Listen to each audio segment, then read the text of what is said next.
का दिव्य भव्य मंदिर बन रहा है, वो हमारे स्टूडियोज में मौजूद है। साध्वी जी, आपका अभिनंदन है न्यूज 18 के मंच पर। धन्यवाद अमीश, बहुत बहुत धन्यवाद। मेरा पहला सवाल तो यही है कि मंदिर आंदोलन के दौरान लिया गया राम मंदिर का प्रण 31 वर्षों बाद पूर्ण हो रहा है। यह सवाल अगर मैं पूछूं आपको कैसा लग रहा है तो ये नाइंसाफी होगी, लेकिन आपने सोचा था कि यह हो जाएगा 31 साल पहले? बिल्कुल अमीश, सोचा था कि संकल्प अगर विकल्प रहित हो तो फिर वो सिद्धि के दरवाजे पे पहुंचा देता है।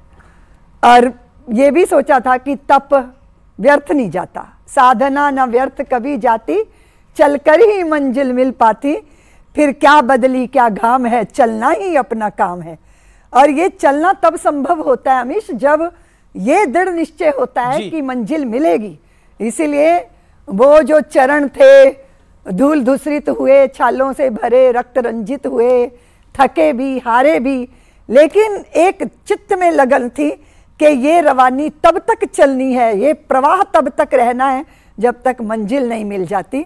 और अब हम 22 जनवरी को हमारे राम जी अयोध्या आ रहे हैं और हम सब लोग भारी आनंद में। आपने सही कहा कि ये अन्याय हो जाएगा, कैसा लग रहा है, क्योंकि अमीश क्या होता है ना, गूंगा गुड़ खा ले पर उसका स्वाद कैसे बताए। वो अनुभव तो कर सकता है उस मिठास को, पर व्यक्त नहीं कर सकता, क्योंकि अमीश लोग कहते हैं कि शब्द ब्रह्म होता है, पर शब्द ब्रह्म की सामर्थ्य से भी परे है इस आनंद को व्यक्त करना। लेकिन मैं पढ़ रहा था, मैं तो बहुत छोटा था, 1992 में 11-12 साल का रहा हूँगा, आपको तब से सुनता हुआ आ रहा हूँ। और आज भी जब मैं पढ़ाई उसको पढ़ता हूँ तो कई बार लोग जंगलों, गुफाओं और भिखारियों के बीच में रहना पड़ा, तब लोग मंदिर आंदोलन के साथ जुड़े। ऐसा नहीं था कि वो आंदोलन कोई जिसे कहते हैं पॉलिटिकल आंदोलन था, वो एक जनमानस का आंदोलन था जो देख के पता लगता है।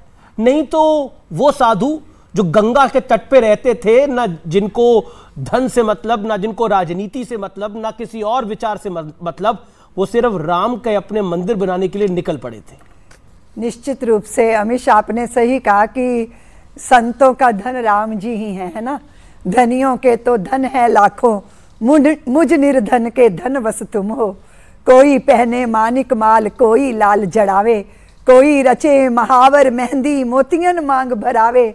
सोने वाले, चांदी वाले, पानी वाले, पीतल वाले, तन के तो 100-100 श्रृंगार हैं, मन के आभूषण बस तुम हो। तो संतों का धन तो राम जी ही है, राम जी का नाम है। और ऐसे विरक्त संत अमीश जब मनसा वाचा कर्मना इस कार्य के साथ लग गए, अपनी व्यक्तिगत, देखो अमीश साधुओं का जो विलास होता है ना, वो आत्म विलास होता है जी। अपने उस आनंद में से निकल कर संघर्ष करना, ये वो सत संकल्प था जिसने हम सबको सिद्धि के द्वार पर पहुंचा दिया। साध्वी जी, राम मंदिर आंदोलन से आपका जुड़ाव कैसे हुआ, ये इस समय आज की पीढ़ी आपसे जरूर जानना चाहेगी, क्योंकि शायद आज जो लोग 20 साल के हैं, 22 साल के हैं, 25 साल के हैं, उनका तो जन्म भी नहीं हुआ था, वो जरूर जानना चाहेंगे। और मैं चाहता हूं व्यूअर इसको रिकॉर्ड करें, आपका जुड़ाव कैसे हुआ, कैसे आप इतनी युवा अवस्था में आप राम मंदिर के आंदोलन के साथ जुड़ गई, क्या था वो अनुभव, कैसे हुआ सब कुछ? अमीश, जब ना आपके मार्गदर्शक स्पष्ट होते हैं, क्योंकि मैं तो बहुत छोटी उम्र में सन्यासी हो गई जी, और मेरे गुरुदेव युग पुरुष स्वामी परमानंद जी महाराज वो एक बहुत ब्रह्म ज्ञानी संत हैं जी, और वो संत भी हैं और सिपाही भी हैं। और उन्होंने बताया कि जब व्यक्ति का अपनी सुलझाव हो जाता है, उसकी अपनी आंतरिक ग्रंथियां टूट जाती हैं, मुक्त हो जाता है वो, तब फिर उसका धर्म बनता है कि वो अपने राष्ट्र धर्म के लिए काम करे। अब राष्ट्र धर्म क्या है? अगर हमारे भगवान आराध्यों के जन्मभूमियों पे पराभवी युग के प्रतीक खड़े हों, है ना, तो लज्जित हुई पीढ़ी दर पीढ़ी लज्जित हुई, अपमानित हुई, प्रताड़ित हुई, व्याकुल हुई, आहत हुई। अब इतना बड़ा दर्द है, हिमालय जितना बड़ा, इस दर्द के हिमालय में से कोई समाधान की गंगा भी तो निकलेगी। तो फिर उनकी प्रेरणा से राम जन्मभूमि का जब आंदोलन प्रारंभ हुआ, मैंने सरयू का जल हाथ में लेके शपथ ली कि हे सरयू मैया, मेरा तन मन धन मेरा सर्वस्व राम जन्मभूमि के लिए, राम जन्मभूमि मुक्ति आंदोलन के लिए समर्पित है। और बस वो संकल्प और उस संकल्प ने फिर संघर्ष की सामर्थ्य दे दी। और आपको मालूम है वो समय तो ऐसा था कि अपने को हिंदू कहना, सांप्रदायिक जो है वो टीका लगा दिया जाता था, उस पर टिप्पणियां होती थी, वातावरण बहुत प्रतिकूल था। लेकिन अमीश एक बात दिल को लगती थी कि जब लक्ष्मण ने कहा राम जी से कि राम भैया देखो सोने की लंका कितनी सुंदर है, तब राम जी ने कहा लखन भैया लंका सुंदर होगी पर मेरी दृष्टि में जननी और जन्मभूमि से सुंदर कुछ नहीं हो सकता। और वो रामलला की जन्मभूमि इस तरह की दशा में है, ये देख के मन में प्रेरणा नहीं अमीश वेदना पैदा हुई। और आप जानते हो कि जब वेदना होती है तो हो गई है पीर पर्वत सी पिघलनी चाहिए, इस हिमालय से कोई गंगा निकलनी चाहिए। लेकिन इतनी लंबी लड़ाई लड़ी गई, 550 वर्षों की ये लड़ाई थी, 50 वर्षों की कोर्ट की लड़ाई थी। कभी मन में आया कि रामलला को खुद खड़े होकर कोर्ट में कहना पड़ रहा है कि मैं वहां, मेरा जन्म वहां हुआ, क्योंकि खुद रामलला जो थे वो कोर्ट में पक्षधर थे अपने। क्या आपको लगता है कभी मन में आया कि ये हिंदुस्तान में ही हम रह रहे हैं या कोई और मुल्क है? अमीश ये तो सवाल हमेशा यक्ष प्रश्न आज भी खड़ा है सबके सामने। जब इस तरह के विरोधी स्वर बुलंद होते हैं तो लगता है कि भारत की जड़ों से, भारत की धरती से, भारत की परंपरा से ही जुड़ के अपने सौभाग्य को अनुभव क्यों नहीं किया जा रहा? क्यों परकियों को सिर पे चढ़ाया जा रहा है? क्यों अपने आप को नहीं पहचाना जा रहा? और क्यों राजनीति इतनी हावी हो जाएगी, तुष्टीकरण की राजनीति हो, वोट की राजनीति हो? ये सारी पीड़ाएं, ये सारी वेदना तो रही कि भाई देखो अपने ही देश में राम जन्मभूमि के लिए 500 साल लड़ना पड़े। जी। इससे समझ में आता है कि अपने ही घर में शरणार्थी होकर जीने का या फिर उपेक्षित होकर जीने का दर्द क्या होता है। क्रिटिकल क्वेश्चन मेरा है आपसे साध्वी जी कि बीजेपी पे आरोप लग रहा है कि ये श्रेय लेना चाह रहे हैं नरेंद्र मोदी पर, अमित शाह पर, इन सब पे आरोप लग रहा है, जेपी नड्डा पर, कि ये लोग क्रेडिट लेना चाह रहे हैं। ये क्रेडिट की भूखी है बीजेपी असल में, क्योंकि आपसे बेहतर इसका जवाब कोई नहीं देगा। श्रेय किसको मिलना चाहिए इसका? अमित श्रेय तो सबको है, उनको भी है जो कार सेवकों ने बलिदान दिया। सबसे पहला श्रेय तो उनको है ना, जो माताओं ने अपने अंगूठे के रक्त से अपनी संतानों के माथे पे तिलक किया। अमीश कि जा पुत्र, तू अगर राम के काम आ जाएगा तो मैं धन्य हो जाऊंगी। श्रेय तो उनको जाना चाहिए ना जिन्होंने मांग के सिंदूर न्योछावर किए हैं। उनको भी तो श्रेय जाता है ना जो उन भाइयों को खो चुकी हैं बहनें, जिन कलाइयों पे रक्षा सूत्र बांधती रही। तो ये और बाकी रही भारतीय जनता पार्टी के तो श्री लाल कृष्ण आडवाणी जी राम रथ लेकर निकले थे। उन्होंने कितना बड़ा आंदोलन को समर्थन दिया। बाकी गालियां दे रहे थे, प्रतिबंध लगा रहे थे, कोस रहे थे और वितंडावाद कर रहे थे। भारतीय जनता पार्टी के अध्यक्ष थे उस समय श्री लाल कृष्ण आडवाणी, और राम रथ लेकर निकले थे, इसलिए उनको भी श्रेय जाना चाहिए। और फिर सबसे बड़ी बात है अमीश, जब देश के प्रधानमंत्री नरेंद्र मोदी जी ने भूमि पूजन के समय रामलला के सामने दंडवत प्रणाम किया। तस्वीर है मेरे पास, क्या दृश्य था वो, क्या दृश्य था। देवता पुष्प वृष्टि कर रहे थे। हमने बहुत दंश झेले हैं अमीश।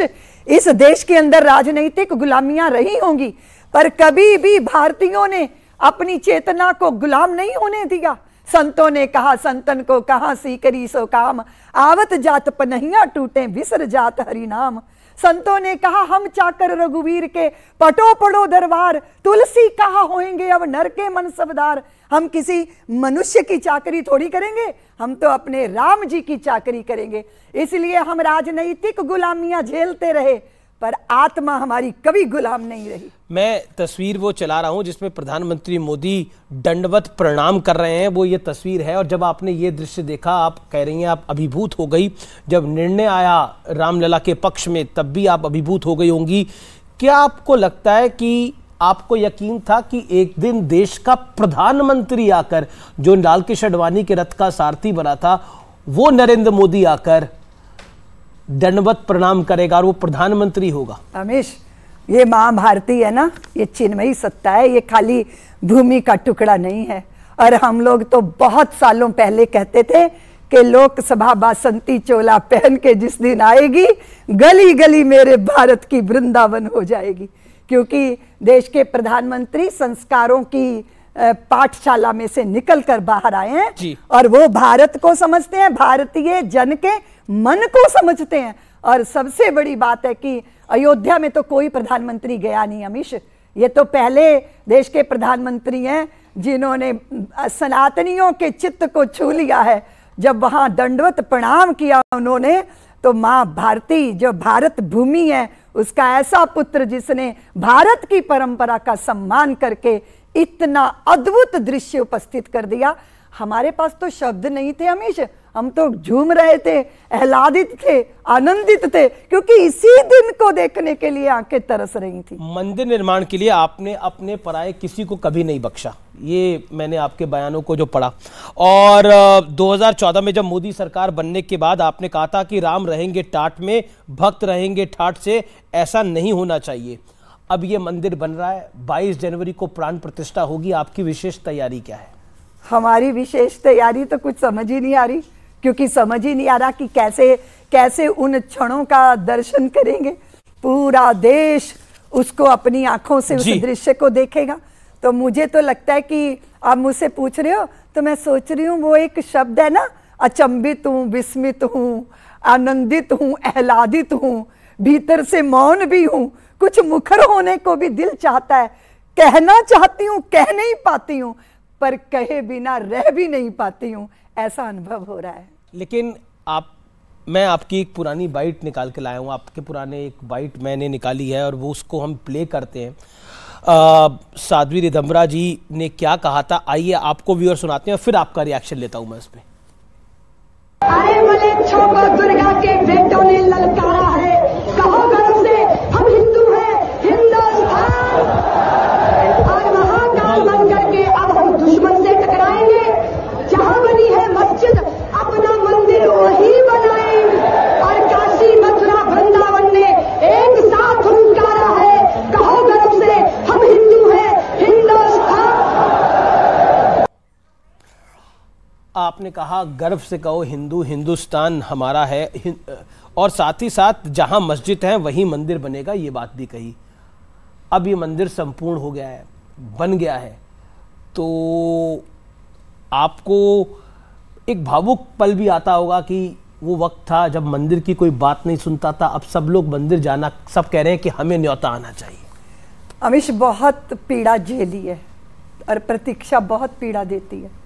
और अगर आप गली गली गांव गांव लोगों को घूम घूम के प्रेरणा देते हो कि आप आओ अयोध्या, आओ अयोध्या, और फिर वहाँ बलिदान होता है और उसके बाद मंदिर का कोई समाधान नहीं होता, तो कैसा अपराध बोध होता है।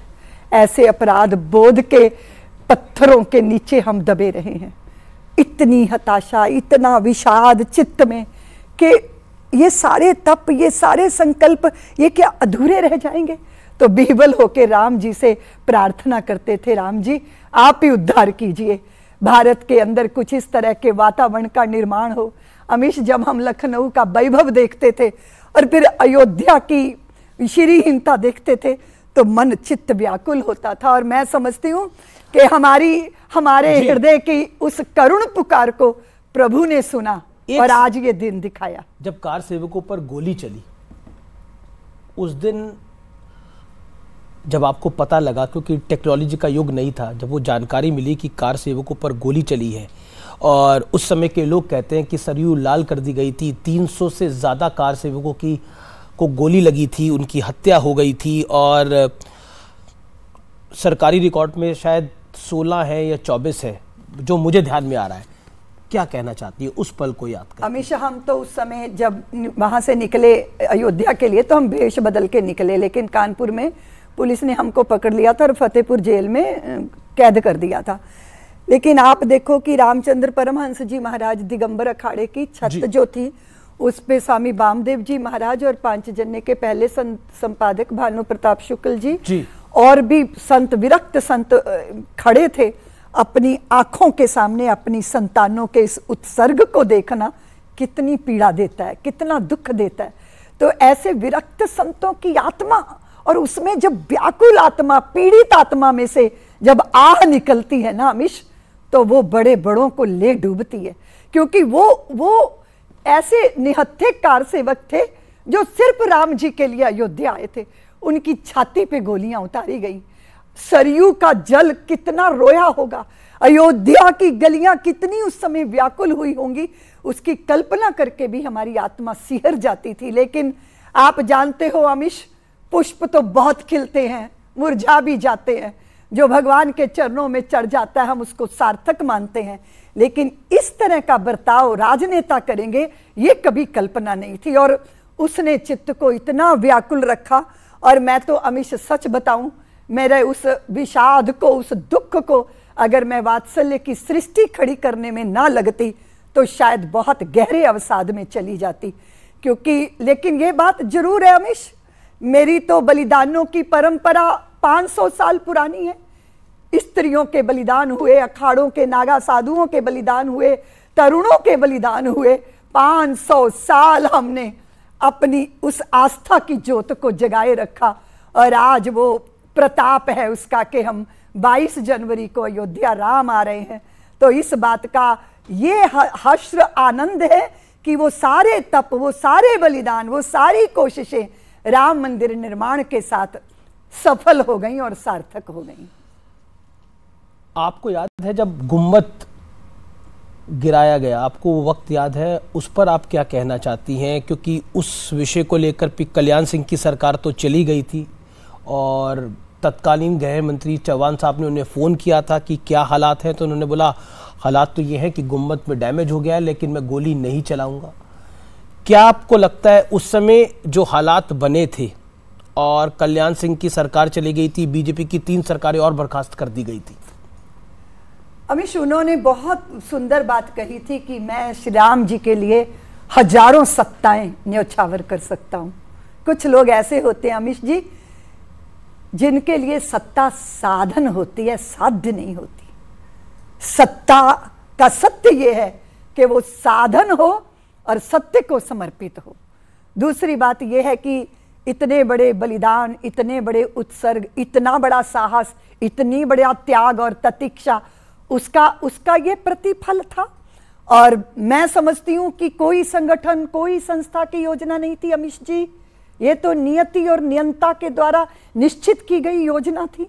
एक एक कार सेवकों के भीतर जैसे पवन पुत्र हनुमान प्रवेश कर गए हों, वो कोई योजना के अंतर्गत नहीं हुआ, वो नियति के द्वारा निश्चित था। कैसे कार सेवक राघव के रणंजय बन गए और माधव के धनंजय बन गए। जो कील अवध के सीने में सदियों से पड़ी कसकती थी और लज्जित थी पीढ़ी दर पीढ़ी, जीवन को शाप समझती थी, ऐसी तो दशा थी। लेकिन वो घटना घटी और उसके बाद उसकी भूमि के अंदर मंदिर के साक्ष्य प्रकट हो गए। राम जी की लीला थी। और मैं तो अमीश जी सदैव एक ही बात कहती हूं कि राम जी करा रहे हैं, राम जी का काम है, राम जी के काम में काहे का विराम है। जिंदा रहे तो जग जीवन ललाम है, मर भी गए तो रहने को स्वर्ग धाम है। हमको तो काम बस राम जी के काम से, और राम जी का मंदिर बनेगा धूमधाम से। ये वो संकल्प, विकल्प रहित संकल्प, और आज हम हैं सिद्धि के द्वार पर। जी, लेकिन एक दौर था आप पे भी बड़े सारे केस थे, आपको भी पुलिस लेने पहुंच गई थी और आपने छत से छलांग मारी थी, ये कहानी भी पढ़ी है हमने। हाँ जी अमीश, ये ऐसी कहानियां तो इतनी ज्यादा है। ललितपुर के अंदर मुझे जो है पुलिस पकड़ने आ गई और संगठन की ये निर्णय था कि पुलिस ना पकड़ पाए और जागरण करना है, तो कैसे कितना बचना पड़ता था। मैंने उस घर के अंदर साड़ी पहनी और घूंघट निकाला, 1 साल का बच्चा गोदी में उठाया, 1 किलोमीटर पैदल पुलिस के बीच में से निकल गई और बाद में कार्यकर्ताओं के द्वारा वो बच्चे को उसके घर पहुंचाया और मैं अगली सभा में पहुंच गई। तो उस बच्चे से कभी मुलाकात हुई? बोला तुम्हारा भी योगदान है राम? हाँ, उस बच्चे से मुलाकात हुई। उसकी माँ ने बताया कि तू साध्वी की गोद में चढ़ के उनका रक्षा कवच बन गया था। और फिर आप देखो अमीश, रक्षा कवच कोई कैसे बनता है, वो चाहे भेष धारण करो, चाहे अभी पुखराया में सभा करते करते मैं पहुंची, उत्तर प्रदेश में मेरे पे प्रतिबंध था, तो पुलिस से बचने के लिए मैं अपनी, कौन से साल की बात है ये सन और वो मुझे याद नहीं जी, है। जी, जी। तो उसमें क्या हुआ कि मैं अपने थैले में बहुत तरह के कपड़े रखती थी, इसमें सूट भी होता था, साड़ी भी होता था, एक काले रंग का चोला, कभी कभी तांत्रिक बनकर मैं उसमें से निकलती थी। तो क्या हुआ कि मुझे पता चला कि इतनी जनता मेरी प्रतीक्षा कर रही है, यूपी में मेरे पे प्रतिबंध था, तो मैंने कपड़े दूसरे पहने हुए थे। कार्यकर्ता दौड़ के अमित 7-8 राम नामी चादरें ले आए, वो राम नामी चादर मैंने सिर पे बांधी, शरीर पे बांधी, राम नामी चादरों में लिपट के मैं जनता के बीच में। दूसरी बात, जनता को प्रतीक्षा होती थी हमेश मेरी तंबरा जरूर आएगी, और मेरे अंदर ये संकल्प होता था कि मुझे किसी कीमत पे अपनी एक भी सभा नहीं छोड़नी। तो ये बहुत दृढ़ता थी, और मेरे मंडल का, मेरे गुरुदेव का, सबका बहुत बड़ा सहयोग था, जिसके कारण ये जागरण संभव हुआ। एक मूर्ति को लेकर विवाद खड़ा हो गया है। कांग्रेस के बड़े नेता हैं, फॉर्मर मध्य प्रदेश के सीएम है दिग्विजय सिंह, वो कहते हैं वो वाली मूर्ति कहाँ गई जो प्रकट हो गई थी, उस मूर्ति को क्यों नहीं लगाया जा रहा, अब नई मूर्ति क्यों बनवाई जा रही है? अब मुझे उनके इसके वक्तव्य के कोई उत्तर नहीं देना है, क्योंकि ये बहुत सारे वितंडावाद हैं, बहुत सारी बातें हैं। रामलला जो है वो अपने स्वरूप में विराजेंगे, और राम जी की इच्छा से विराजेंगे। वो किस रूप में विराजना चाहते हैं, उस रूप में एक और विकंडावाद है, वो ये है कि शफीकुर रहमान बर्क, जो कि समाजवादी पार्टी के बहुत सीनियर मेंबर ऑफ पार्लियामेंट है, सबसे सीनियर मेंबर ऑफ पार्लियामेंट है, उनके बड़े नेता है, वो कह रहे हैं कि गम का दिन बनाएगा मुसलमान जिस दिन राम मंदिर की प्राण प्रतिष्ठा होगी। मुझे लगता है नेताओं को गम होगा, लेकिन आम जनता सब जानती है कि जन्मभूमि राम जी की है, और उनको उनका अधिकार मिल रहा है, और रामलला ने अपने अधिकार को कोर्ट की लड़ाई लड़के प्राप्त किया है। ये भी तो आप देखो कितनी विचित्र बात है इस देश के अंदर, ये भी तो देखो आप। लेकिन मैं ये सवाल इसलिए पूछ रहा हूं क्योंकि सैम पित्रोदा हैं, गांधी परिवार के बेहद करीबी, उन्होंने बोला कि मुझे बहुत देख के पीड़ा हो रही है कि भारत का प्रधानमंत्री मंदिरों में जा रहा है और पूरा देश जो है वो सिर्फ राम मंदिर के नाम पर अटक गया है। नहीं, राम मंदिर हमारी ऊर्जा है, हमारी प्रेरणा है, राम हमारी सक्रियता है अमिश जी, राम हमारे सर्वे भवन्तु सुखिना की भावना है, राम परिस्थिति चुनौती को स्वीकार करके अपराजित पौरुष का प्रतीक है, राम जन जन के मन में उतरने वाली औषधि है अमिश। तो वो ताकत है हमारी, जिससे हम भारत को भव्य भी बनाते हैं और भारत को दिव्य भी बनाते हैं। राम मंदिर के में प्राण प्रतिष्ठा प्रधानमंत्री मोदी को नहीं करनी चाहिए। विपक्ष के कई नेता, कांग्रेस के नेता, सपा के नेता और कई पॉलिटिकल पार्टी के नेता, उद्धव ठाकरे की पार्टी के नेता, तमाम लोग ये बात कह रहे हैं। आप क्या कहना चाहती है कि देश के प्रधानमंत्री को वो हक नहीं है? देश के प्रधानमंत्री को हक है बहुसंख्यक समाज के हृदय की भावनाओं का सम्मान करना, और वो ये जानते हैं। इसलिए मैंने कहा वो भारतीय जन के मन को समझते हैं। हमें आप बहुत सारी सड़कें दे दो अमिश, बहुत लंबे लंबे फ्लाईओवर दे दो, सारा विश्व जो है इसी भव्यता से भरा हुआ है, लेकिन भव्यता के पीछे अगर दिव्यता नहीं होगी ना, तो व्यक्ति सुविधाओं में तो होता है पर सुखी नहीं होता। तो देश के प्रधानमंत्री सुविधा भी दे रहे हैं और सुखी करने का प्रयत्न भी कर रहे हैं। लेकिन आरजेडी की लालू यादव ने तो रथ रोका था अडवाणी जी का। उनके बेटे कह रहे हैं कि जब बीमार पड़ोगे तो मंदिर थोड़ी जाऊंगे, अस्पताल जाना पड़ेगा तुम्हें। लेकिन अमीश, उनको तो ये भी पता है कि जब डॉक्टर हाथ खड़ा कर देते हैं तो फिर वो यही कहते हैं राम जी से प्रार्थना कर लो तभी स्वस्थ हो। मैंने ये बात बोली थी तो मेरे पीछे पड़ गए थे सब लोग, लेकिन बहरहाल आपके जवाब ने उनको भी उत्तर दे दिया होगा।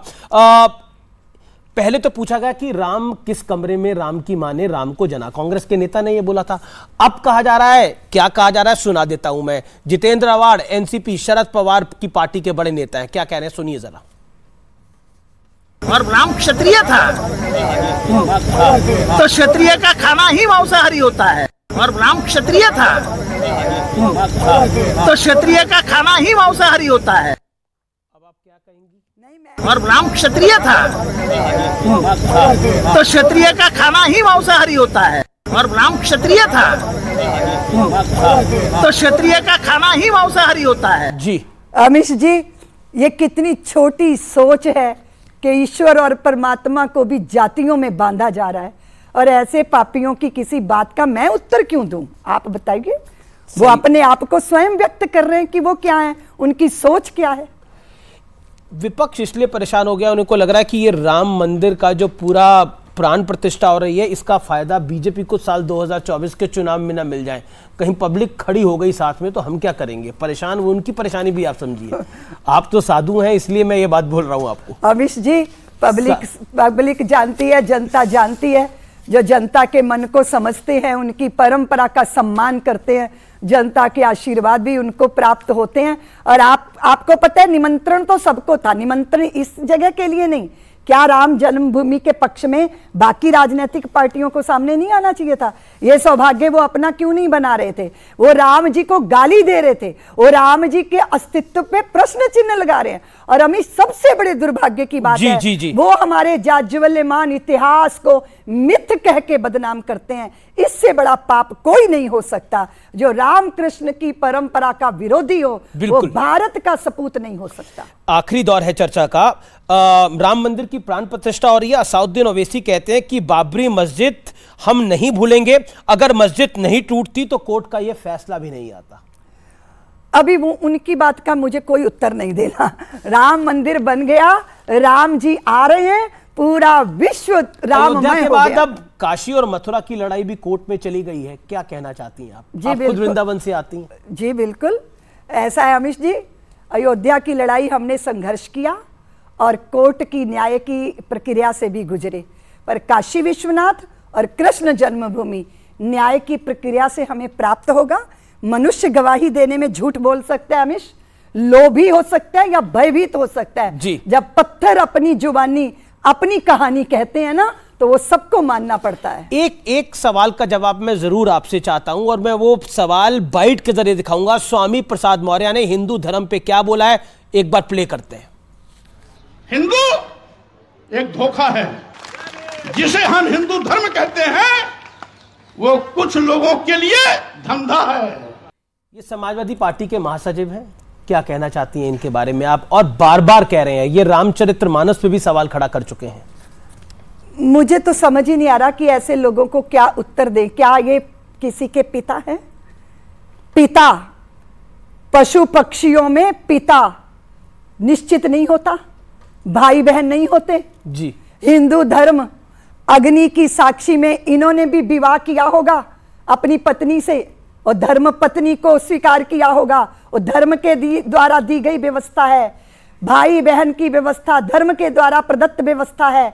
नेता अपनी जिम्मेदारी निभाता है, वो अपना धर्म निभाता है। पुत्र अपना धर्म निभाता है माता पिता के प्रति, माता पिता अपना धर्म निभाते हैं अपनी संतानों के प्रति, नागरिक अपना धर्म निभाते हैं अपने राष्ट्र के प्रति, राष्ट्र भी उनको अपनी सुरक्षा देता है। ये धर्म ही है, और धर्म जीवन से निकल गया तो हम पशु हैं, और धर्म ही हमें मनुष्य बनाता है, और मनुष्य होकर हम सृष्टि को जीने का अधिकार देते हैं। इसलिए पहले मेरी बात सुनिए कि ये जो कहते हैं कि हिंदू धर्म झूठ है, ये सनातन पुरातन है। मैं एक बात और कहना चाहती हूँ, क्या इनके वक्तव्यों से सनातन का कोई नुकसान होगा हमेशा? जो सनातन नहीं मिटा लंकेश की तलवार से, जो सनातन नहीं मिटा कंस की हुंकार से, वो सनातन क्या मिटेगा आज के नेताओं की बकवास से? क्योंकि सनातन पुरातन है तो नूतन भी है, नित्य नूतन है। जीवन जीने की कला सिखाता है सनातन। और सबसे बड़ी बात है अमीश, अगर छोटे बच्चे को भेड़ियों में छोड़ दो ना, तो वो भेड़िया बन जाता है। संस्कार ही उसको मनुष्य बनाते हैं, और धर्म यही संस्कार देता है कि हम मनुष्य बने, संवेदनशील बने, अपनी धरती को सस्य श्यामला बनाकर रखें, और कर्तव्यों का प्रभु श्री राम की तरह कर्तव्य पालन करें। बहुत बहुत शुक्रिया आपका साध्वी जी, आप हमारे मंच पर आई, आपने अपनी बात को रोका। बहुत बहुत अभिनंदन आपका, बहुत बहुत धन्यवाद। धन्यवाद अमीश, आपको बहुत बहुत धन्यवाद। किया गया है।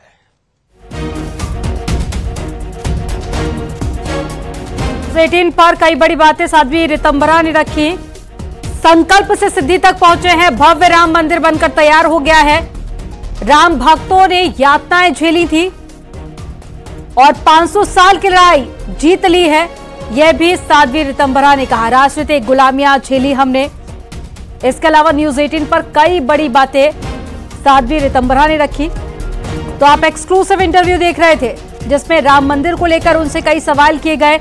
राजनीति में जिस तरह से लगातार बयानबाजी सामने आ रही है, उसको लेकर भी उन्होंने अपना स्टैंड साफ किया। और इसके अलावा उन्होंने कहा कि 500 सालों तक हमने यातनाएं झेली,